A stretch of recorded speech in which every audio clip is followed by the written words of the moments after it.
factoring when your a value is greater than 1 is not quite as easy. The steps are written here for you. So we're going to make an x, we're going to plug in values, find our greatest common factor, find our next greatest common factor, and then write it as one answer. So when we make an x, remember that our x value is going to be a times c, always. So when we did the first one, a was 1. Well, it's not 1 anymore. So we have 7 times negative 40, which is negative 280. So then, remember that our bottom is our b value, which is 66. So now what you need to do is you need to make a list of things that multiply to give you 280. So off the top of my head, things that give me 280, you could start at 1 and go 1, then 2, then so on and so forth. But 28 and 10 would, and 70 and 4. Well, what I'm looking for is something that adds up to 66. So what I know is that 70 and 4 could do that if I do 70 minus 4. Okay, so now what you have to do is you have to rewrite your equation. Instead of your middle number of 66n, we're going to replace it with our green numbers of 70n and minus 4n. And why we did that is because this adds up to 66.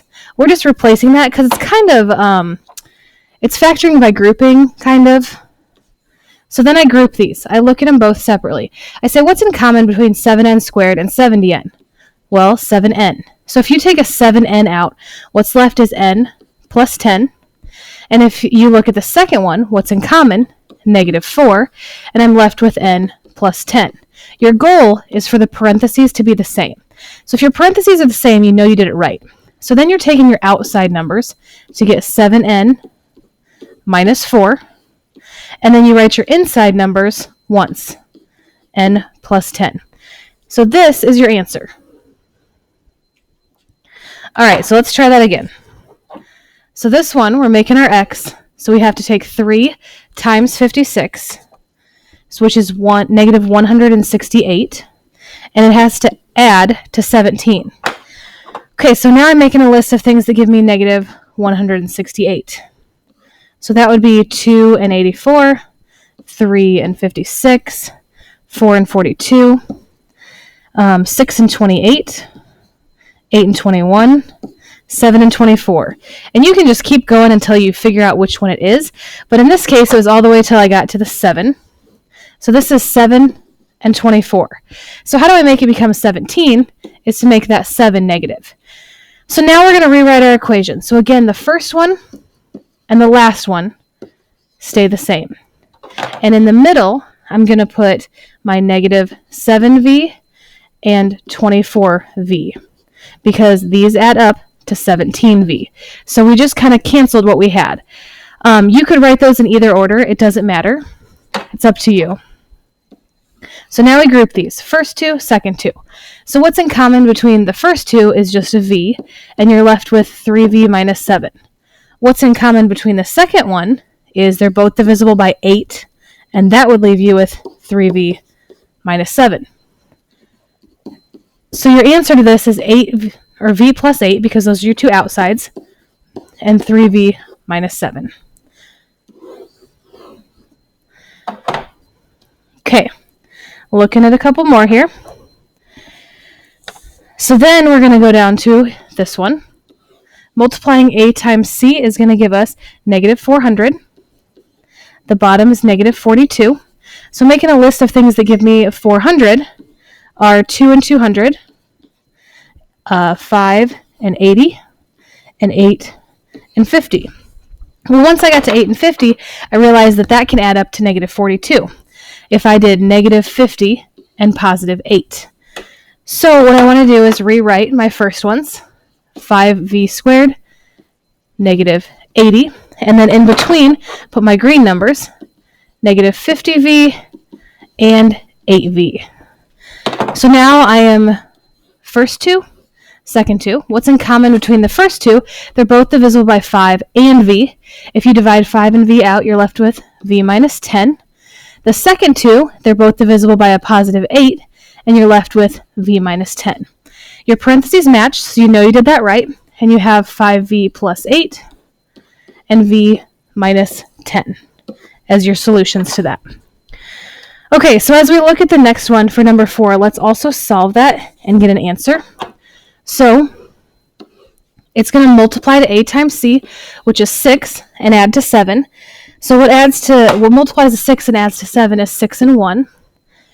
So I'm writing my first one and my last one, and in the middle, 6n plus n. So I'm going to group these into my first two and my last two. What are they both divisible by? In the first one is 3n. I'm left with n plus 2. The second one, I can't take anything out of it, so it's an understood 1 that you're dividing that by, and you have n plus 2. So your solution for factoring would be 3n plus 1 and n plus 2. So in terms of solving these, you're going to solve these exactly the same as we did the last time. We're going to set them equal to 0. So I have 3n plus 1 equals 0, and n plus 2 equals 0. Well, the n plus 2 equals 0 is the easy one, because you're just going to subtract and get n equals negative 2. And then this one, you're going to subtract 1. It's going to leave you with 3n equals negative 1. Divide by 3, so I have n equals negative 1/3. And those are your two exact solutions, which is going to be where you're going to graph those at. Okay, we're going to skip 5 and 6 so that I can show you 7 and 8. The first thing on 7 is that there's a greatest common factor. So instead of multiplying this gigantic number, let's take out what we can divide by. So they're all divisible by 5. So if you can divide all of these by 5, you're left with 9x squared plus 8x minus 20. So now your a times c is this. So your a times c is negative 180, and it adds to 8. So what's going to do that? Well, 18 minus 10 is going to do that. So we're going to leave this 5, and we're going to put this in parentheses. So now we have 9x squared minus 20, and in the middle we're replacing it with negative 18x, or positive 18x, and negative 10x. So we're going to group these. So the 5 is going to stay out in front still. We're going to come back to that later. So when I group these, what's this divisible by? 9x. And what's left is x plus 2. My second one, what's in common? Negative 10. What's left? X plus 2. Okay, so your final answer to this is going to be the 5 that's out here, then 9x minus 10, and x plus 2. So if we want our exact solutions to this, we're going to set all of them equal to 0. So this set equal to 0 is not going to give us a solution, because it's not equal to that. When I set this one equal to 0, I'd add the 10 to the other side first, and then divide by 9. So I'd get x equals 10/9 as one of my solutions. Then this one set equal to 0 would give me x equals negative 2. So when you have something giant, it's really important that you try to look for a greatest common factor in those. So that's the same thing on this one. They're all divisible by 6. So when you divide this by 6, I get 9k squared, 6k, and negative 8. So multiplying a times c is negative 72 and adds to 6. Well, what's going to do that? 12 and negative 6. So the 6 is just going to hang out here. So then inside we're bringing down our 9k squared and our negative 8. And in the middle, 12k minus 6k. So we're going to group those. What's in common between these? Well, what divides both of those is 3k. And you're left with 3k plus 4. This one, they're both divisible by negative 2. And that's going to leave me with 3k plus 4. Okay, so your final answer to this would be that the 6 stays outside, 3k minus 2 becomes 1, and 3k plus 4. So if you're going to solve these and set them equal to 0, this set equal to 0 is not going to give you a solution. 3k minus 2 set equal to 0, you're going to add the 3, or add the 2 first, and then divide by 3, so that's going to give you 2/3. Then this one, you are going to subtract first. So I have 3k plus 4 equals 0. So 3k equals negative 4, and k would be negative 4/3.